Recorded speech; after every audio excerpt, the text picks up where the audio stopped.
सभी साथियों को नमस्कार। Once again Haryana vacancy updates welcomes to you all. साथियों, आज एक ऐसा ज्वलंत मुद्दा मैं लेकर के आया हूँ कि जिसके बाद मैं जानता हूँ कि मुझे बहुत सारा क्रिटिसिज्म भी झेलना पड़ेगा। लेकिन साथियों, अगर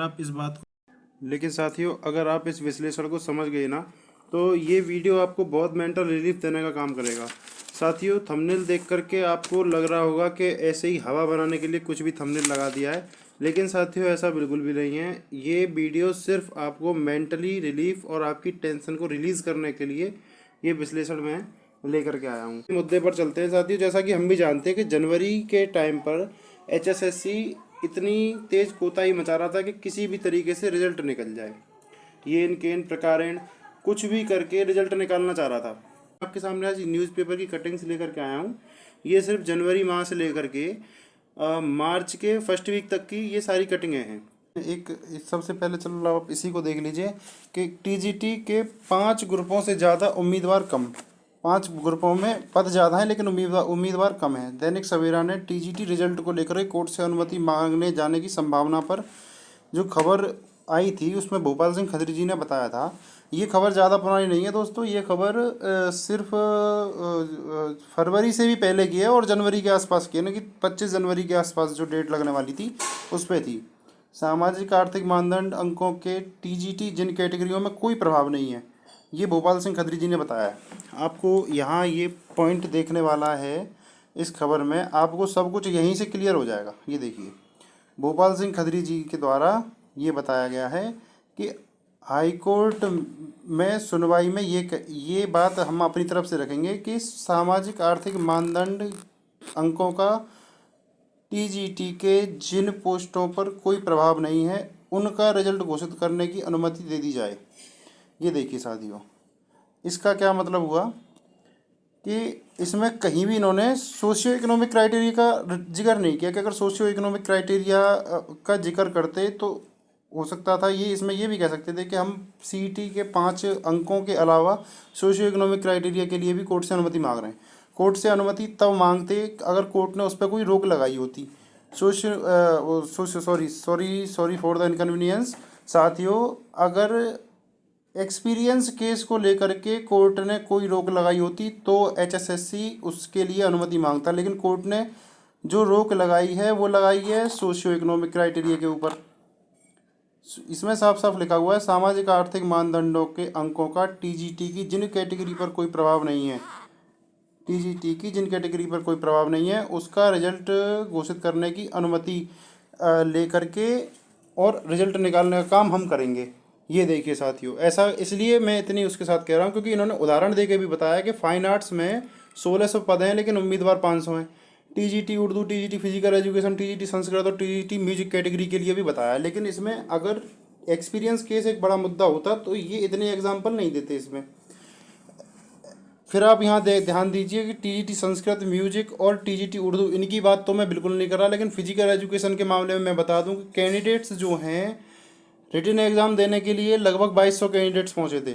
2500 कैंडिडेट्स के आसपास उन्होंने फॉर्म अप्लाई किया हुआ था। तकरीबन 2200 कैंडिडेट्सों ने फॉर्म पेपर भी दिया था जा कर के, स्क्रीनिंग टेस्ट। और आप ये भी देख लीजिए कि 1100 वैकेंसियाँ कुल हैं और 1500 लड़के आज भी दावेदार हैं पीजीटी में सिलेक्शन लेने के बाद। और जो इंटरेस्टेड नहीं है, अदर स्टेट जो केवीएस में लग गया, कहीं लग गया, उनको भी अगर हटा दें तो तकरीबन 1100 वैकेंसियाँ और 1500 लोग।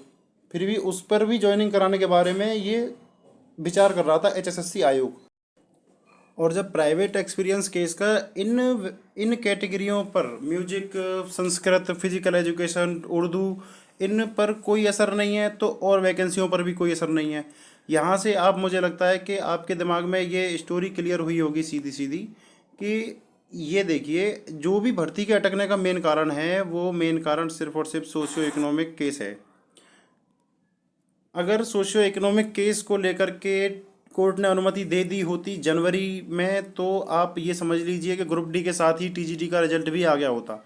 लेकिन मुद्दा वही 5 नंबर वाला फंस रहा था, इस वजह से रिजल्ट रुका हुआ था। साथियों, अगर 22 और 23 तारीख को इसमें बहस अच्छी हो जाती है और मैटर डिस्पोज हो जाता है, ये केस डिस्पोज हो जाता है, तो आप इस चीज़ को समझ लीजिए, या तो 5 नंबर मिले या 5 नंबर हटें, कुछ भी हो, टीजीटी का रिजल्ट मई में आना लगभग तय है, और मई में अगर रिजल्ट आ जाता है तो साथियों आप ये बात भी समझ के चलना कि आप जून में अपना मेडिकल तैयार करवा रहे होंगे और जुलाई से आप लोग ज्वाइन करने के लिए जा रहे होंगे। क्योंकि अब रही बात, मेरे बहुत सारे मित्र और बहुत सारे जो स्टूडेंट्स हैं वो इस बात को कहते हैं कि आप सोशियो इकोनॉमिक केस के साथ में आप टीजीटी एक्सपीरियंस केस को इतना हल्का क्यों बता रहे हैं कि एक्सपीरियंस केस जो प्राइवेट एक्सपीरियंस है उसका इस पर कोई प्रभाव नहीं पड़ेगा।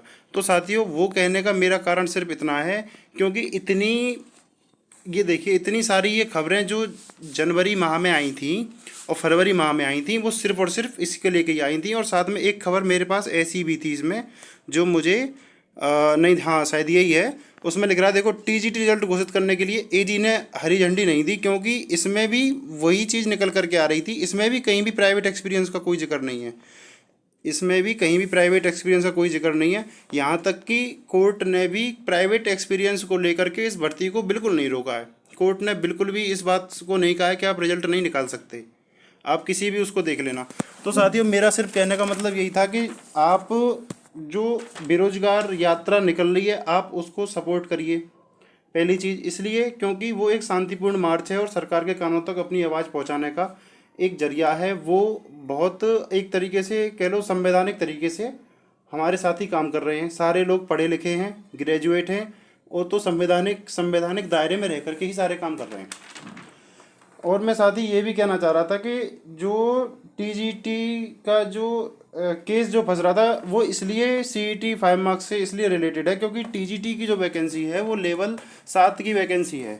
लेवल 7, लेवल 5 और लेवल 6 ये वैकेंसियाँ ग्रुप सी के अंदर आती हैं, और ग्रुप सी के पैरेलल वैकेंसी होने के कारण इसमें उन्होंने 5 मार्क्स देने का वो भी किया हुआ था कि हम 5 नंबर सोशियो इकोनॉमिक जो सीईटी ग्रुप सी में देंगे वो इसमें भी मिलेंगे, ये उन्होंने कहा था। इसलिए टीजीटी की वैकेंसी ग्रुप सी वैकेंसी से HSSC CET group C vacancy से डायरेक्ट लिंक हो गई। जो 4200 पे ग्रेड की नौकरी, 4600 पे ग्रेड इंस्पेक्टर रैंक की जो नौकरी होती है, ये सारी नौकरियां ग्रुप सी के अंदर आती हैं। यही इस टीजीटी भर्ती का दुर्भाग्य था कि जो सीईटी वाली वैकेंसी से जाके ये टकरा गई, नहीं तो इसका कोई वो नहीं था। अगर समय से रिजल्ट आ जाता तो हमें बहुत सारी चीज़ें पॉजिटिव देखने को मिलती। हमारे सभी साथियों की 8-8 महीने 9-9 महीने की नौकरियां हो गई होती हैं अब तक। लेकिन नहीं, कोई बात नहीं साथियों, संघर्ष है, संघर्ष ज़िंदगी का नाम है। अब मैं उम्मीद करता हूँ साथियों आपको समझ में आ गया होगा कि ये जो प्राइवेट एक्सपीरियंस केस है ना उसका इस पर बहुत ज़्यादा असर इसलिए नहीं है। जो मेरा मसला आपको समझाने का था, आपकी थोड़ी सी टेंशन मैं कम करना चाहता था साथियों।